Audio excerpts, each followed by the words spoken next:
mother ini adalah jawaban dari pertanyaan saya sebelum menikah, apakah setelah nanti punya anak saya masih bisa berkarya gitu.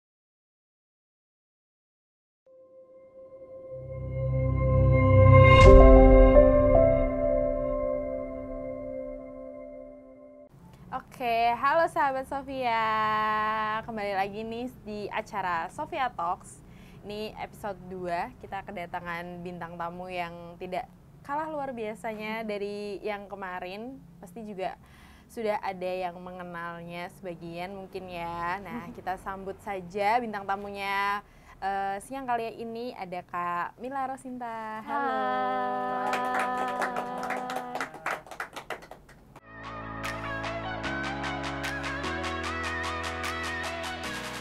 Nah, Kak Mila ini adalah salah satu yang bisa dibilang itu seniman hebat sih menurut aku ya. Itu Masih yang belajar. Iya, bener banget. Karyanya juga udah banyak banget. Dan kita Sofia Jewelry kemarin juga sempet collab juga. Iya. Dia hasil karya Kak Mila ini kita tuangkan dengan cerita yang sungguh luar biasa banget ya. Dan kita kemarin kayak sempat viral juga ya. Di TikTok dan Instagram. Betul. Jadi benar-benar idenya dari Kak Mila untuk mengeluangkan ke karyanya itu luar biasa banget sih. Makanya kemarin kita juga milih Kak Mila gitu ya. Oke, nah mungkin bisa perkenalan diri terlebih dahulu nih Kak. Awalnya dulu dikenal sebagai seniman tari itu seperti apa sih? Mungkin ada yang belum tahu juga nih sahabat Sofia. Boleh perkenalkan dikit nggak Kak? Oke. Hai, namaku Mila Rosinta. Aku adalah seorang koreografer, founder dari Mila Art Dance School, MAD Lab, dan juga art director. Tentunya juga sambil menari hingga kini gitu. Jadi memang dari kecil passionku sudah ada di tari, walaupun memang ibu dan bapakku tidak ada yang seniman. Karena dulu sebenarnya ibu suka tari, namun oleh ayahnya itu dilarang. Karena zaman dulu tuh stigma penari tuh dibilang seperti ledek ya, yang menari di sawer gitu, dan stigmanya pada saat itu kan masih dalam hal yang kurang baik gitu ya. Sementara di zaman kita saat ini penari, koreografer tuh semuanya akan punya ruang profesionalitasnya. Jadi memang masa depannya tuh ibaratnya secara karir ada gitu. Nah, dari kecil umur 7 tahun belajar tari, dan memang juga nggak menyangka sekarang jadi penari maupun koreografer, karena memang secara pendidikan SD, SMP, SMA itu memang nggak kepikiran akan memilih tari yang aku jalani di kehidupan ini gitu. Dan dari kecil belajar menari, basic tari Bali. Lalu dari SD dan SMP juga SMA tuh selalu dapat kesempatan untuk jadi ketua sanggar seninya gitulah, penggeraknya. Khususnya di bidang tari ataupun kesenian, dan juga dulu aktif di OSIS gitu ya. Setiap bikin kegiatan tuh seneng kalau misalnya berhasil buat sesuatu yang ngumpulin banyak orang gitu. Nah, akhirnya dari situ SMA waktu itu IPA, tapi mau ngambil kuliah nih, aku masuk ke salah satu ke perguruan tinggi terbaik di Yogyakarta sebenarnya di ilmu komunikasi. Ada beberapa kampus yang karena ada sertifikat kemenanganku dari kecil gitu ya. Oke nih, masuk jalur bakat gitu. Tapi aku pikir lagi gitu, apakah aku mau belajar hal yang memang aku nggak suka selama ini gitu. Jadi hanya demi kata keren ya, kalau zaman anak muda tuh, wah gila lu masuk kuliah sini gitu, keren banget gitu, tapi itu bukan passionmu gitu. Akhirnya aku mencoba riset waktu itu seniman tari Indonesia, seniman perempuan Indonesia terkenal. Waktu itu zamanku tuh zaman Mozilla, di sini pada Mozilla tahu ya. Nah itu aku print, kemudian aku riset, oh bisa kok. Ketika aku waktu itu SMA itu dapat pertukaran ke Jepang, ketemu salah satu seniman Indonesia yang stay di Jepang. Dia bilang, Mila, kalau memang passionmu di sini, lihatlah. Dia bikin ukuran 5x8, sanggarnya tuh rame banget orang Jepang belajar tari Jawa, tari Bali, yang memang gila ya, ini nggak pernah diajarin di sekolah negeri kita, bahwa kamu mau memilih sesuai passion, sesuai kata hatimu, kamu mau jadi apa, itu tuh sebenarnya bisa.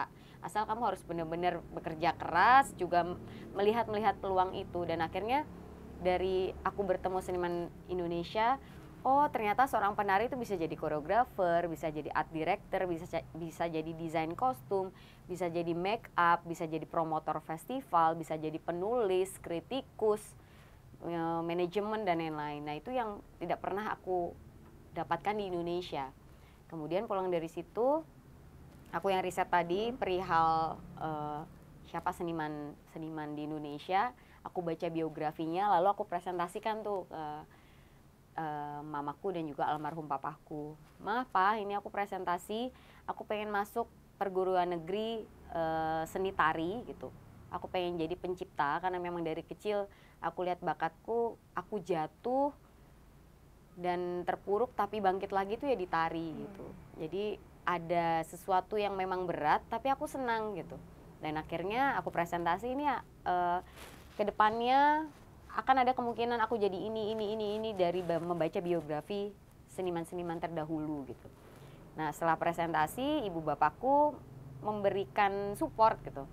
Kehidupanmu adalah kehidupanmu, tapi bapak dan ibu akan membimbing apa yang kamu pilih, dan tentunya hanya ada satu pesan dari ibu dan ayahku adalah perihal ketika kamu memilih sebuah jurusan atau sebuah passion yang kamu pilih, jangan hanya pada tataran atasnya, tapi ketika di laut tuh kamu harus benar-benar masuk ke dasar lautnya gitu. Jadi fokus pada satu yang kamu bisa, lalu juga harus bertahan dalam arus apapun. Dan satu lagi, kalau almarhum papaku selalu bilang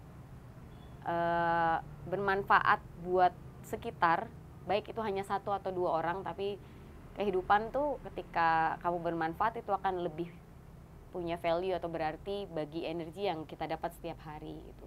Kebaikan-kebaikan itu yang selalu dia tanamkan dari kecil gitu. Dan akhirnya aku diperbolehkan nih masuk ISI Yogyakarta gitu. Di situ tentu banyak polemik ya, karena ternyata dulu kuliah tari tuh hanya nari aja nih, happy gitu. Ternyata lebih fluktuatif daripada keilmuan lain. Karena ketika kita menjadi seorang kreator, selain harus teknik dan tubuh yang dilatih tiap hari, sehari 8 jam, sehari 10 jam gitu, fisik ya, lebih seperti atlet gitu ya. Selain fisiknya ditempa, pola pikir kita tuh juga harus luas, karena kita misalnya membuat sebuah karya harus ada riset. Nah, kayak misalnya saya membuat karya tari tari dan kebidanan gitu. Berarti saya harus belajar partus. Partus itu melahirkan. Bagaimana anatomi seorang perempuan, lalu bagaimana belajar nafas untuk mengurangi rasa kesakitan ketika melahirkan, lalu bagaimana proses melahirkan itu sendiri. Berarti aku harus mempelajari biologi untuk membuat sebuah karya tari yang berhubungan dengan tari dan melahirkan misalnya. Lalu misalnya kayak kemarin di Indonesia Bertutur 2023, saya buat karya Jalan Berjalan Perjalanan. Nah, mungkin secara kekaryaan itu tentang pergerakan perempuan yang mau mencapai mimpi, yang mau menemukan kebebasan dan mencari jati dirinya. Tapi ternyata di dalam sebuah karya itu risetnya dari apa? Dari Candi Jago. Candi Jago di Jawa Timur yang ada sebuah relief seorang sosok Drupadi. Nah, Drupadi pada saat tahun itu, zaman prasejarah itu, zaman Mahabharata, itu kita relate bahwa perempuan saat itu tuh seperti apa sih? Apakah masih relate di zaman sekarang di tahun 2023? Nah, ternyata masih relate. Permasalahannya ada yang sama dan similar. Sehingga ketika hadir, karya itu harus dipertanggungjawabkan. Berarti saya harus belajar apa? Arkeologi, harus belajar sejarah dan lain-lain. Jadi, oke, ternyata keilmuan seni ini sendiri tuh tidak seperti yang mungkin orang mikir, wah enak ya kuliah nari aja gitu. Tapi ada hal yang lebih berat dari itu, termasuk juga filosofi dan manajemen. Jadi kita harus belajar dari hulu ke hilir, dari bagaimana risetnya, bagaimana manajemen, bagaimana membuat sebuah karya tari, dan akhirnya dipentaskan. Dan itu nanti juga akan ada kritik dari kritikus yang harus kita olah menjadi sebuah karya yang matang dari tahun ke tahun, seperti itu. Dan intinya setelah kuliah melihat bahwa kompleksitas sebagai seniman tuh ya perlu dipelajari dari hulu ke hilir, dan karena sudah memilih itu passionku dan melakukannya dengan senang, nah itu adalah kunci sebenarnya energi atau daya yang menghidupkan dari dalam ini tidak akan pernah habis. Karena kita tahu tugas di dunia ini tuh kita sebagai apa gitu. Jadi mau jatuh seperti apapun di kehidupan kita, ada permasalahan apapun, kita bangkit lagi karena kita punya daya atau kecintaan yang itu memang ada di dalam diri kita gitu. Hingga akhirnya lulus S1, lanjut S2, mendapatkan beasiswa dari kuliah. Memang tidak pernah, karena memilih tadi dunia ini sebagai duniaku, aku bertanggung jawab kepada ibu ayahku, oke, saya tidak akan meminta materi sama sekali, saya akan coba sambil berjualan dan mencari beasiswa untuk bisa hidup di zaman masa kuliah ini. Jadi memang S1 S2 tuh benar-benar sambil jualan, sambil kerja, sambil sekolah, dimana hingga saat ini mengajarkanku tentang ya mencari 5.000 rupiah tuh ya tidak mudah, sehingga proses-proses ini tuh juga mengajarkanku perihal menghargai apa yang hadir di kehidupan gitu. Akhirnya S2 dan setelah S2 sebelum menikah tuh saya juga punya mimpi untuk ingin memiliki sekolah tari gitu. Dan sambil bertemu dengan suami saya yang sekarang gitu. Oke, sebelum menikah saya pengen punya studio. Akhirnya saya punya studio kecil waktu itu, ngontrak di belakang Amplas ini. Dan akhirnya membuat studio tari yang akhirnya sampai saat ini masih terus berjalan dan makin membesar dan diterima oleh masyarakat. Dan tentunya itu juga pasti prosesnya tidak mudah ya. Setelah punya studio, kemudian menikah, punya anak, dan akhirnya sampai sekarang karena suami juga tahu passionku di tari, dia selalu mensupport hingga kini gitu. Oke, wow, luar biasa banget tuh ceritanya yang dibalik profesi ya, yang mungkin kayak orang tuh taunya passion, mengikuti passion kan banyak banget nih. Passion itu kan sering banget ya jadi pro kontra di mungkin anak zaman sekarang ya, lebih ke anak milenial atau Gen Z gitu ya. Mereka tuh masih bingung kadang-kadang antara mengikuti passion mereka atau menghidupi apa yang mereka cari kayak gitu. Maksudnya mereka itu mencari untuk ya udah yang penting aku hidup aja, atau mengikuti passion yang sebenarnya aku suka. Tapi tadi yang sudah dijelaskan Kak Mila juga bahwa mengikuti passion tuh juga harus bertanggung jawab gitu ya. Bertanggung jawabnya itu juga tidak begitu mudah kayak gitu kan. Harus ada benar-benar dipertanggungjawabkan, harus all out, benar-benar mau jatuh mau bangun ya semuanya nggak ada yang mudah.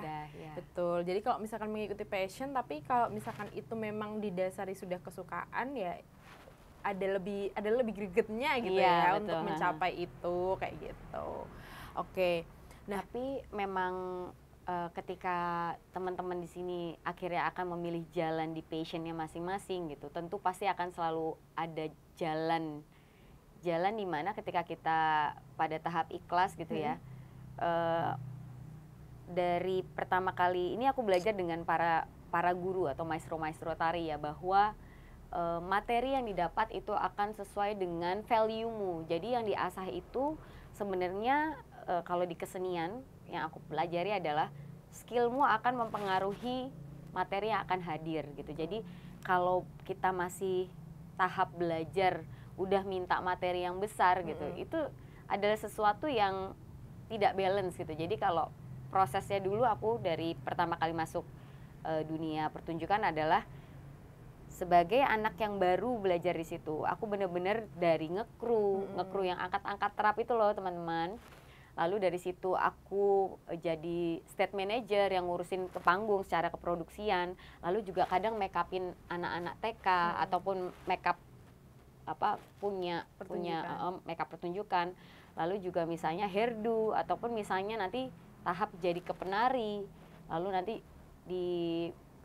menjadi koreografer dan akhirnya menjadi produser itu sendiri. Jadi ketika prosesku dari bawah, maka aku paham perihal hulu ke hilir yang pasti nanti ketika membuat tim, aku paham kalau kru tuh permasalahannya apa, kalau art director permasalahannya apa. Jadi hal ini yang membuat kita matang, benar-benar tumbuh dari akar untuk menjadi pemimpin ya istilahnya, atau menjadi penggerak atau kreator Nah, kalau dari awal ini kamu sudah minta materi yang besar, itu tuh bukan sesuatu yang pas gitu ya. Betul. Jadi memang Mas Didi Ninitowo, Sal Murgianto, Sardono, dari hal-hal yang aku pelajari gitu, mereka tuh tumbuh dari bawah, kemudian dia menjadi besar dan value materi itu akan hadir sendiri gitu.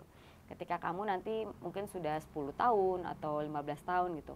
Nah, tapi dalam proses dari awal itu mungkin kita bisa cari hal-hal lain yang mungkin tadi berjualan, mencari peluang mengajar dan lain-lain gitu sih. Iya, setuju banget sih. Karena memang terkadang yang harus dimengerti ya oleh ya untuk yang akan mengikuti passionnya seperti Kak Mila ini kan juga nggak mudah gitu ya ceritanya.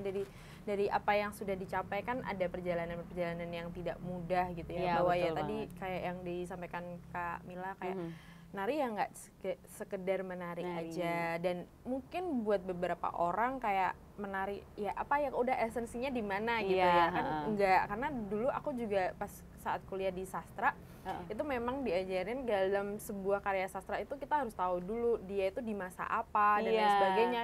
Kita juga analisis dia dulu ngalamin dalam sebuah karyanya itu dia mengalami hal apa, misalkan di tahun itu ada kejadian apa sih gitu. Itu juga yang mungkin orang tuh juga belum paham gitu ya. Jadi memang sebuah karya itu karya yang hadir itu terpengaruh oleh apa yang terjadi di tahun pembuatannya. Sehingga sebuah karya itu merangkum fenomena yang terjadi di tahun itu. Jadi misalnya mungkin nanti tahun 2030 gitu ya. Oh, ada karya kok semua orang pakai masker ya gitu. Emang di tahun 2020 tuh ada apa sih? Oh, ada corona gitu. Jadi dia menyimpan masanya sendiri dan dituangkannya ke dalam karya kayak gitu. Betul. Nah, terus habis itu kemarin juga ada karya terbarunya dari Kak Mila itu yang berjudul Mother ya, benar. Wah, itu sebenarnya Mother ini kan perjuangan seorang ibu untuk terus menggapai mimpinya dari pesannya itu ya. Ini juga yang berkaitan sama tadi yang udah disebutin Kak Mila nih, sebagai seorang istri. Terus habis itu punya passion. Nah, itu mungkin juga apa ya yang pesannya yang bisa disampaikan kepada calon pengantin mungkin ya. Mungkin dia juga punya kayak Kak Mila gitu, maksudnya kayak punya passion, tapi gimana dia itu harus menghadapi nanti kayak suaminya, keluarganya, anak-anaknya mungkin. Nah, itu gimana Kak, dari Kak Mila sendiri itu menghadapi itu dari sebuah mother ini tadi, ada pesan nggak yang mau disampaikan? Iya, jadi mother ini tercipta ketika aku memiliki Kirana ya. Jadi waktu itu memang sebelum menikah saya dan suami itu selalu terbuka perihal entah keuangan, entah mimpi-mimpi kita, strategi apa yang harus kita lakukan setelah menikah. Jadi ada keterbukaan yang nanti istilahnya kalau kita menjalani rumah tangga bersama tuh nggak kaget gitu ya. Jadi kan kadang cenderung ada yang wah kayak ditipu nih gitu kan. Jadi kayak kemarin boleh nari, terus pas udah nikah aku nggak boleh nari gitu. Misalnya kayak, terus kemarin aku disupport kerja, tapi pas udah nikah kok aku dilarang kerja, harus di rumah gitu ya. Jadi ada hal-hal yang harus jujur diketok palu sebelum nikah gitu ya. Dan memang aku dan suami tuh punya perjanjian pranikah bahwa dia dokter, aku seniman, yang kita dunianya tuh sangat berbeda gitu. Dan harus kita bicarakan dari awal. Misalnya nomor 1 poin pertama tidak saling menutup dunia masing-masing. Jadi harus tetap punya dunia masing-masing. Aku dengan tari, suamiku dengan kedokteran gitu. Nah, ini kita bertumbuh sesuai dengan keadaan saat ini. Tapi memang tidak boleh ada yang saling dikekang. Jadi memang terbuka ya, karena ada yang mungkin mendapatkan laki-laki yang kamu nggak boleh kerja gitu kan. Itu hal yang harus poin penting yang menjadi hal utama untuk para perempuan sebelum menikah tuh harus ada keterbukaan itu. Bagaimana ke depan. Tapi misalnya dia, aku mau di rumah gitu misalnya, ya nggak apa-apa, itu juga sebuah pilihan yang nanti memang memang pengen di rumah, ya udah berarti di rumah. Tapi kalau misalnya perempuan ini mau kerja, terus tiba-tiba udah menikah kemudian dilarang, itu ada mungkin ada tekanan tersendiri yang kok aku jadi nggak boleh kerja sih gitu. Betul. Nah kalau aku dari awal sudah dibicarakan dari awal untuk sama-sama tidak menutup dunia masing-masing. Nah jadi perjanjian pranikah ini adalah lebih ke bagaimana mengingatkan kita untuk ya sama-sama lah gitu, untuk bertumbuh di dalam pernikahan ini, tentunya dengan adanya diskusi. Lalu di Mother ini aku mencoba untuk bagaimana keadaanku sekarang, bahwa memang aku boleh bekerja tapi harus selalu bawa anak kemanapun. Gitu. Jadi waktu punya Kirana, gimana caranya aku punya karya tapi anakku selalu aku bawa gitu, berarti aku berkarya dengan anakku gitu. Tapi memang tidak mudah, karena misalnya kalau seniman itu kan jamnya biasanya latihannya malam. Nah, dimana setelah menjadi ibu ada fase untuk kita bertumbuh dengan cara baru. Contohnya misalnya seperti cara berkarya yang adaptatif. Misalnya kita latihannya jadi siang hari. Dan mencari timnya yang juga paham bagaimana berkarya dengan anak. Karena tidak semua orang kan paham dengan situasi ibu yang memiliki anak. Betul. Ya. Misalnya kayak 20 menit latihan, sebentar ya aku menyusui gitu. Tidak semua orang paham perihal hal itu gitu. Jadi memang harus membangun support system sebelum nikah. Misalnya kayak bagaimana besok ketika bekerja, anaknya aku bawa ke sini, misalnya dengan siapa, misalnya dengan babysitter atau dengan ibu kita, atau misalnya kita bawa aja gitu. Nah, salah satu karyaku ini, Mother ini adalah bagaimana seorang ibu tidak meninggalkan tanggung jawab dia sebagai ibu merawat, mengasihi seorang anak maupun tugas rumah. Ada juga yang karya pupur dapur kasur itu ya.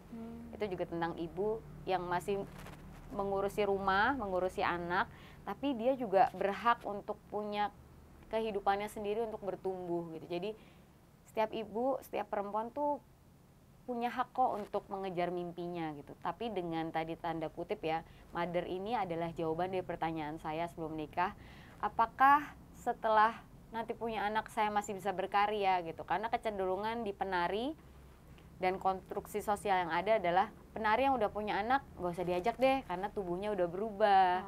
Atau misalnya karena waktunya hanya bisa latihan siang karena mengurus anak dan lain-lain. Nah, hal ini adalah menjadi salah satu jawaban dari kekhawatiran saya sebagai perempuan bahwa masih bisa berkarya nggak sih? Dan jawabannya adalah masih, dengan hal-hal baru di kehidupan kita yang memang nggak bisa latihan malam lagi, kemudian harus sabar seluas samudra karena tiap 5 menit nenen atau misalnya 5 menit nangis gitu. Jadi hal-hal itu yang akhirnya nanti jadi terbiasa karena kita belajar, dan kekhawatiran itu bisa dijawab dengan apa yang bisa kamu lakukan, yaitu dengan karya gitu. Jadi ketika peluang itu hadir ketika kita mempertanyakan hal itu, misalnya kayak kok di Jogja nggak ada sekolah tari yang semua tarian ada ya gitu. Jadi waktu itu dari Jepang, dari Singapura, dari beberapa negara ada studio yang memang instagramable, bagus. Terus kemudian di situ tuh ada yang klasik, kreasi dan lain-lain. Terus aku cuma nanya, di Jogja kok nggak ada ya? Harusnya ada nih peluang gitu. Oke, siapa yang akan menjawab? Ya diriku sendiri gitu. Lalu misalnya kedua, kenapa ya kok ada karir koreografer perempuan di Indonesia kok yang bertahan hingga tua kok hanya beberapa orang saja ya gitu. Oke, berarti aku harus siapkan ini adalah sebuah peluang, aku harus siapkan jawaban dari ini gitu. Maka dibentuklah support system ini untuk bisa sampai sekarang aku menjadi koreografer perempuan gitu. Jadi jawabannya tuh sebenarnya ada di diri kita sendiri ketika ada permasalahan gitu. Nah, Mother ini salah satu jawaban atas pertanyaan apakah setelah melahirkan bisa berkarya, dan sampai sekarang anakku umur 7 tahun ini kita sudah pentaskan karya Mother ini di beberapa kota gitu dengan berbagai macam bentuk ya, ada yang nangis, ada yang berhasil gitu-gitu. Gitu sih. Jadi memang aku yakin setiap ibu pasti ada kekhawatiran ya. Tapi percayalah jawabannya itu ada di kita sendiri, mau atau tidak untuk bisa mengejar mimpi. Oke, luar biasa banget. Jadi memang seorang passion seorang ibu itu juga bisa dilakukan karena memang tadi Kak Mila juga udah bilang ya kalau misalkan perempuan itu punya haknya untuk melakukan ya ada sisi sendirinya gitu ya. Dan yang paling aku ambil tadi itu memilih pasangan itu juga penting ya. Kalau misalkan ya kita sesuaikan lagi ya, apalagi kan pasangannya kita milihnya pasti keinginannya kan satu seumur hidup gitu ya. Kalau misalkan dari awal memang dia itu tidak bisa menerima kita dan passion kita ya lebih baik tidak diteruskan. Tidak diteruskan atau mau mengalahkan passionnya sendiri. Nah itu kan kembali lagi ke dirinya masing-masing. Gitu. Apalagi kan kalau misalkan tujuan menikahnya itu ya bersama, ya dilakukannya kalau bisa ya bersama-sama. Secara bersama, betul, gitu. Jadi memang harus ada keterbukaan dari awal nih, kira-kira seperti apa besok ke depannya. Jadi memang nomor satu ketika seorang perempuan ingin berkarya adalah bangun support system sedari dini, perihal bagaimana apa saja permasalahan yang ada setelah menikah, lalu kita siapkan nih support systemnya. Bagaimana agar kita bisa sampai ke titik ini, support sistemnya apa? Karena memang jujur kita tidak bisa sendiri karena pekerjaan perempuan kan banyak ya, dari hal domestik, lalu secara sosial sebagai ibu hingga sebagai diri sendiri. Betul banget. Nah, oke. Kalau misalkan tadi kan juga Kak Mila udah ada menyinggung sekolah tari ya, itu Mila Art Dance School gitu. Kayak sekarang udah berapa tuh Kak yang join ke MAD School? Ya, kalau untuk di MAD School kami terbentuk dari 2015, di mana sampai saat ini sudah ada 5.000 lebih siswa yang sudah pernah belajar di MAD School. Lalu untuk di MAD Group itu khusus professional dancer, itu memang terbentuk secara semesta, yang ikut berkontribusi atau berkarya bersama adalah perempuan semua nih. Itu terbentuk dari 2012 karena banyak sekali perempuan yang ingin berkarya. Dengan khususnya kalau aku di tari ya, ternyata banyak kok perempuan-perempuan yang punya passion pengen berkarya dan mereka bergabung di Mila Art Dance Group itu dari 2012 dan ini sudah ada 5 regenerasi. Gitu. Jadi memang meregenerasi itu penting ya. Karena kita nggak tahu sampai kapan, tapi energi kita akan terus diteruskan oleh penerus-penerus kita. Nah, kalau misalkan nih tadi Kak Mila kan memilih suami itu berarti sebelumnya itu ada proses pacaran dulu kah? Atau langsung memutuskan perkenalan aja langsung pacaran? Berarti pacaran dulu, berapa lama tuh Kak? Jadi sebelum bertemu Pak Dokter ini ya, itu sebelumnya aku pernah beberapa kali perkenalan dengan beberapa pria ya. Jadi kebanyakan tuh cenderung pasti kalau dia karirnya di tari gitu. Bahkan emang ada ya sekolah tari gitu. Terus padahal ini S3 doktor profesor tari tuh ada gitu loh. Dan aku juga kebetulan menempuh pendidikan di S2 sudah selesai dari 2013 dan mimpiku suatu saat pengen jadi dokter tari gitu ya. Nah, tapi ada beberapa stigma sosial yang tadi bahwa penari tuh ya begitu gitu. Jadi kayak misalnya kamu gak boleh nari setelah nikah gitu. Kalau udah ada kata itu pasti aku langsung oke, kita berteman saja gitu. Jadi ada hal-hal ketika kita apa yang kita perjuangkan ini kita harus punya batasan value-value yang kira-kira cocok atau tidak dengan kita. Jadi yang ngerti kebutuhan kita kan adalah kita sendiri. Ya kadang aku cinta tapi nggak mungkin gitu. Ya udah, logikaku main oke, kita berteman saja gitu. Tapi ketika bertemu dengan Pak Dokter ini gitu ya, bahwa memang keluarganya menerima bahwa aku penari, lalu dia juga tahu duniaku tuh ternyata tuh di dunia tari tuh punya penghasilan yang tidak bisa dipandang sebelah mata juga gitu kan. Kadang orang dokter lihat tari tuh emang tari bisa menghasilkan materi ya. Jangan salah, oke kamu masuk ke duniaku, pelajari, lalu setelah pelajari aku juga masuk ke dunianya, kita pelajari. Ya udah di situ kita bertemu bahwa kita tuh sama-sama punya latar belakang yang berbeda, tapi kita saling support gitu. Nah itu yang susah banget sebenarnya dicari. Khususnya yang aku sebagai penari ya, maksudnya kayak aku penari tradisi, kontemporer, tapi kadang mungkin bagi orang yang tidak paham dunia itu tuh stigmanya masih terus ada dari hal-hal yang dulu gitu loh. Padahal yang kita lakukan tuh hal positif gitu ya, bukan sesuatu yang menjurus ke hal negatif gitu. Nah Tidak semua orang paham dunia ini, sehingga ketika memilih pasangan itu akan sangat berpengaruh kepada jangka panjang kita nih. Betul. Seumur hidup kita. Jadi Benar. memang aku cenderung memilih bertemu dengan hal-hal, nggak memaksakan aku harus cepet-cepet nikah nih. Bener. Untungnya keluargaku juga punya support dengan hal itu ya, nggak harus cepet-cepet nikah. Walaupun misalnya waktu itu 26 ya, 26 menurutku juga masih muda sih.